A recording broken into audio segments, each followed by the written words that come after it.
Hello friends, आपका स्वागत है गुरु विद्या में। और आज हम पढ़ रहे हैं जनरल नॉलेज क्वेश्चंस की मॉडर्न इंडिया हिस्ट्री सीरीज। इसके अंदर अपन मॉडर्न इंडिया हिस्ट्री से रिलेटेड क्वेश्चन पढ़ेंगे। हम स्टार्ट करते हैं फर्स्ट क्वेश्चन से। वह कांग्रेस प्रेसिडेंट कौन था जिसने 1942 में क्रिप्स के साथ तथा शिमला कॉन्फ्रेंस में वेबल के साथ वार्ता की? तो वो कौन सा कांग्रेस प्रेसिडेंट था जिसने की 1942 में तो क्रिप्स के साथ करी थी वार्ता, और शिमला कॉन्फ्रेंस में करी थी किसके संग? वेबल के संग वार्ता करी थी। ऐसे कौन सा कांग्रेस प्रेसिडेंट था? हमारा आंसर क्या है? अब्दुल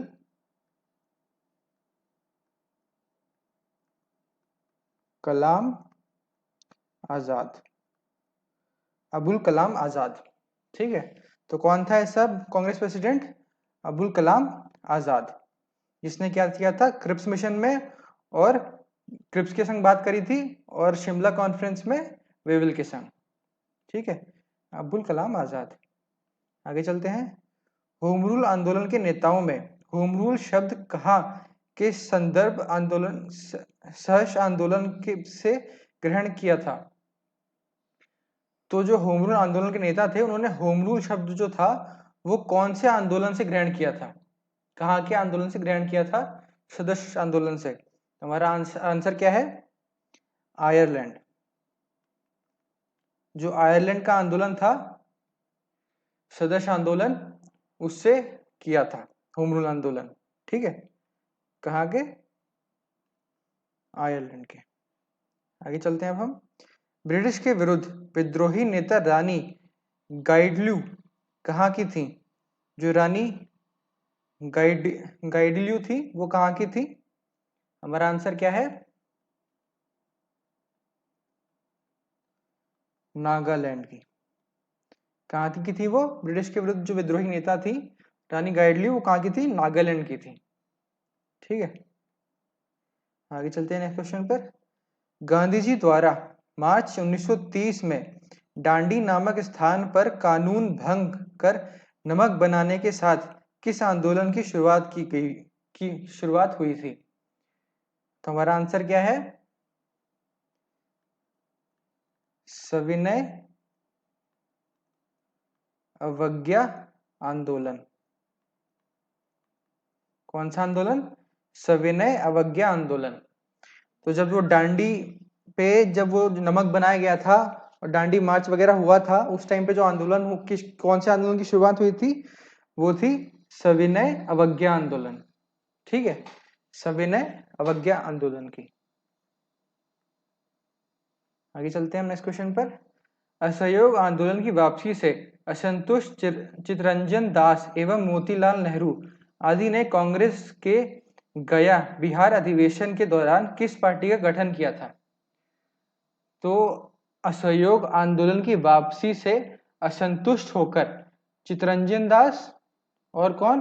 मोतीलाल नेहरू, इन दोनों ने कांग्रेस के गया अधिवेशन में कौन सी पार्टी का, किस पार्टी का गठन किया था? तो हमारा आंसर क्या है? स्वराज पार्टी का। किस पार्टी का गठन किया था? स्वराज पार्टी का गठन किया था। ठीक है, स्वराज पार्टी का। आगे चलते हैं नेक्स्ट क्वेश्चन पर। 1920 में खिलाफत आंदोलन के दौरान किसने केसरी हिंद स्वर्ण पदक, जुलू युद्ध पदक और युद्ध पदक लौटा दिया था? तो जो 1920 का खिलाफत आंदोलन हुआ था उसके अंदर केसरी हिंद स्वर्ण पदक, जुलू युद्ध पदक और बोर युद्ध पदक, ये किसने लौटा दिए थे? तुम्हारा आंसर क्या है? गांधी जी ने। किसने लौटाए थे? गांधी जी ने लौटा दिए थे। ठीक है, गांधी जी ने। आगे चलते हैं नेक्स्ट क्वेश्चन पर। सर 1943 में नेताजी सुभाष चंद्र बोस ने भारत आजाद करने के लिए कहाँ एक स्थायी सरकार की घोषणा की थी? तो जो नेताजी सुभाष चंद्र बोस थे उन्होंने 1943 में भारत आजाद करने के लिए कहां पर एक स्थायी सरकार बनाने की घोषणा करी थी? कौन सी जगह पे करी थी? हमारा आंसर क्या है? सिंगापुर में। कहाँ करी थी? सिंगापुर में एक स्थायी सरकार बनाने की घोषणा करी थी। ठीक है, सिंगापुर में। आगे चलते हैं अब हम। किस आरोप में भगत सिंह और उनके साथियों को 23 मार्च 1931 को फांसी दी गई थी? तो ये 1931 है, यह है क्या 23 और यह है 1931। ठीक है, तो 21 आरोप में दी गई थी भगत सिंह और उनके साथियों को 23 मार्च 1931 को फांसी। तुम्हारा आंसर क्या है? जो 1928 के अंदर लाहौर के अंदर जो सार्ट्स था उसकी जब हत्या की गई थी, सार्ट्स की जो हत्या की गई थी सार्ट्स की, और 1928 में लाहौर में, उसके लिए जो था वो भगत सिंह को उसके साथियों को क्या दी गई थी? फांसी की सजा दी गई थी।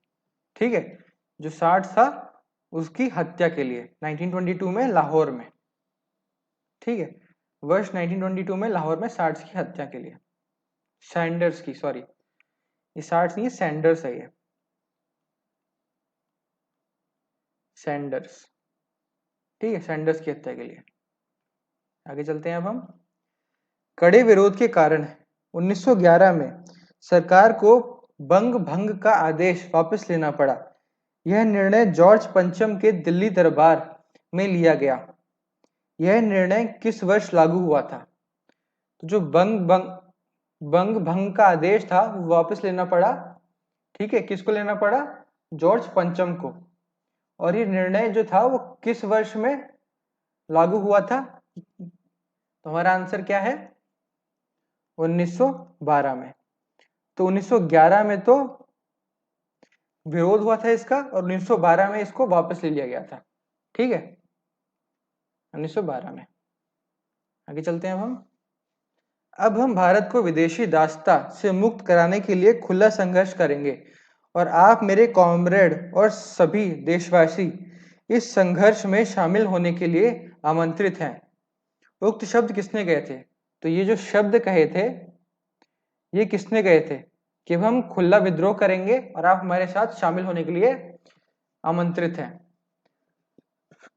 तो ये कहे गए थे लाहौर अधिवेशन में। जो लाहौर अधिवेशन हुआ था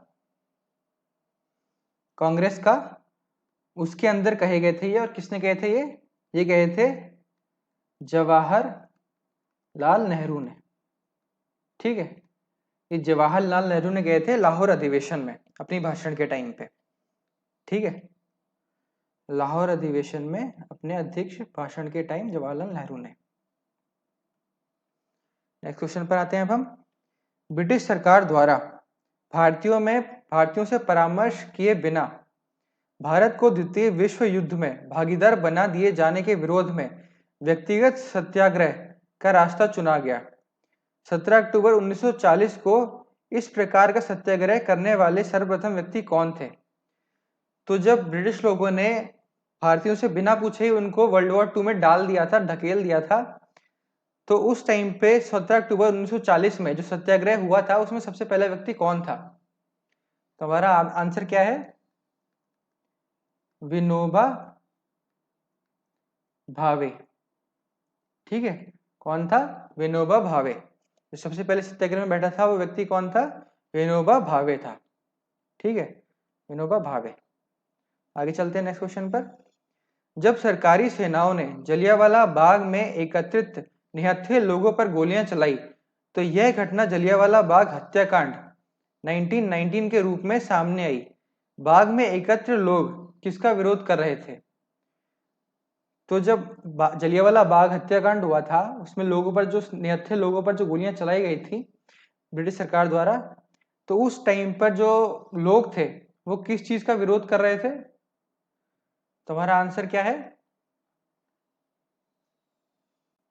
तो वो विरोध कर रहे थे दो नेताओं की गिरफ्तारी का। कौन से नेता थे वो? एक तो था सत्यपाल, और दूसरा कौन था? सैफुद्दीन किचलू। ठीक है, तो एक तो था सत्यपाल और दूसरा था सैफुद्दीन किचलू।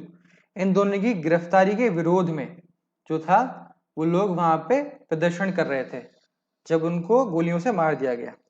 ठीक है, सत्यपाल और सैफुद्दीन किचलू की गिरफ्तारी का विरोध कर रहे थे वो।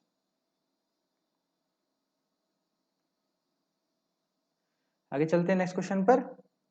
20 फरवरी 1947 को ब्रिटेन के तत्कालीन प्रधानमंत्री क्लीमेंट एटली ने किस तिथि एक अंग्रेजों द्वारा भारत छोड़ देने की घोषणा की थी?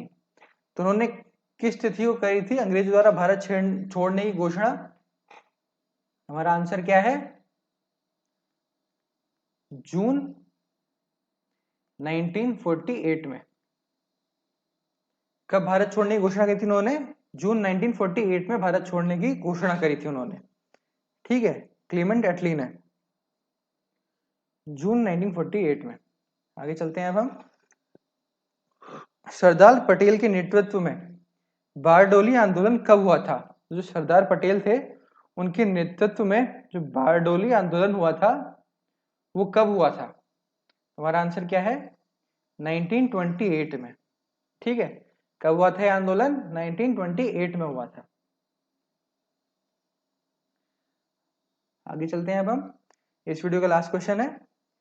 13 अगस्त 1932 में मैकडॉनल्ड अवार्ड की घोषणा के पश्चात यरबदा जेल में गांधी जी ने क्यों मृत्यु एक आमरण अनशन प्रारंभ किया था? तो उन्होंने मृत्यु एक आमरण अनशन क्यों प्रारंभ किया था? जब उनको मैकडॉनल्ड अवार्ड की घोषणा हुई थी 13 अगस्त 1932 को। तो हमारा आंसर क्या है? क्योंकि ये जो अवार्ड था इसने जो था वो दलितों को क्या प्रदान किया था? पृथक प्रतिनिधित्व। जो दलित थे उनको पृथक प्रतिनिधित्व प्रदान किया था इस अवार्ड ने। ठीक है, इसलिए जो थे गांधी जी मृत्यु तक आमरण अनशन के लिए बैठे थे। इसने दलितों को पृथक प्रतिनिधित्व प्रदान किया। ठीक है, तो इसी के साथ हमारे इस वीडियो के सारे क्वेश्चंस कंप्लीट होते हैं। उम्मीद है कि आप लोगों ने कुछ नया सीखा। अब मिलेंगे नेक्स्ट वीडियो में नए क्वेश्चंस के साथ। तब तक के लिए धन्यवाद।